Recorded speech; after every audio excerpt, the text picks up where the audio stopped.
What's the story, guys? This is Heritage, and I'm just doing one more small video on the Birds of Prey debacle. I was close. I was so close to this one. I said 30 million and it worked out as 32.5 million in the end. But even I didn't see the absolute mess that the fallout of this result has caused. It's been hilarious watching the sheer panic that the fallout from it from Warner Brothers and whoever was in charge of the marketing campaign.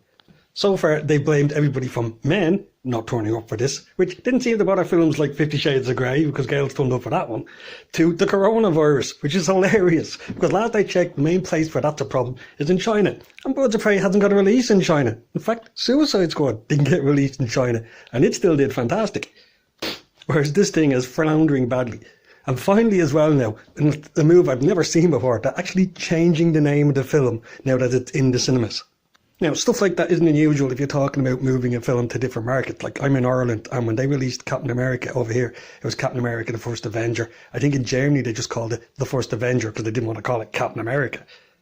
And there's the whole Harry Potter thing where over here it was called the Philosopher's Stone, but over in the US it was called the Sorcerer's Stone. But I've never seen anyone, once a film's released, change it in the market.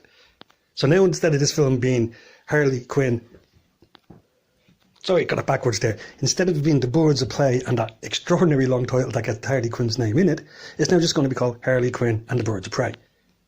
Now, this to me is the crux of the issue, because I think what this really highlights here is that Warner Brothers has no idea how to market these films. They have made mess after mess in regards to them. According to fellow YouTubers and people I know have gone to see this film, they've said that it's actually not that bad, but the marketing campaign has put most people off. And a lot of them have said that it's really Harley Quinn focused and only really have the Birds of Prey come together in the last final act of the film. So that really shouldn't be the way you're selling this film. It should have been from day one Harley Quinn the movie, spun off from Suicide Squad. And for the life of me, I don't know why they didn't do that, because she was one of the standout characters in Suicide Squad. It's kind of analogous to doing a Robin film, but the main star is actually Deadshot. So I think we're in a situation here now where a lot of people in the upper echelons of Warner Brothers probably are going to lose their jobs in how they've marketed this one.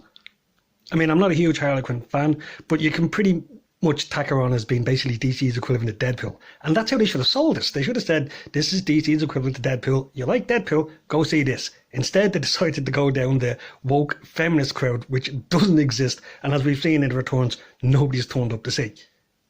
The more Machiavellian part of me is thinking, is this actually some sort of behind the scenes strategy that's been developed? Because the guy who actually greenlit this film is the same guy who greenlit Joker, and I'm wondering if they're trying out two particular strands to see which is more successful. Because Joker, despite the fact that it was attacked left, right and centre by the media, went on to make $1 billion. It's won a Best Actor for Joaquin Phoenix in the last day or two, and it has overwhelming support from the fans. Contrast it with Birds of Prey, it's been a complete mess. It's been an utter disaster on the marketing front. And as we've seen, despite the fact that it was a cheap film that was costed somewhere around 85 to 100 million, could actually end up losing money. So there's a side of me wondering, is the guy up in the higher ups in Warner Brothers just sitting there thinking, right, this is the path we're going to go down from now on. We're going to focus on these small budget ones, but, you know, artistically, with artistic integrity, as opposed to ones focusing on basically identity politics. I mean, it is an angle of this whole affair that's actually worth looking at. But all in all, the whole thing has been just utterly hilarious to watch. Because like I said, I mean, now it is basically what it was supposed to be called, Harley Quinn.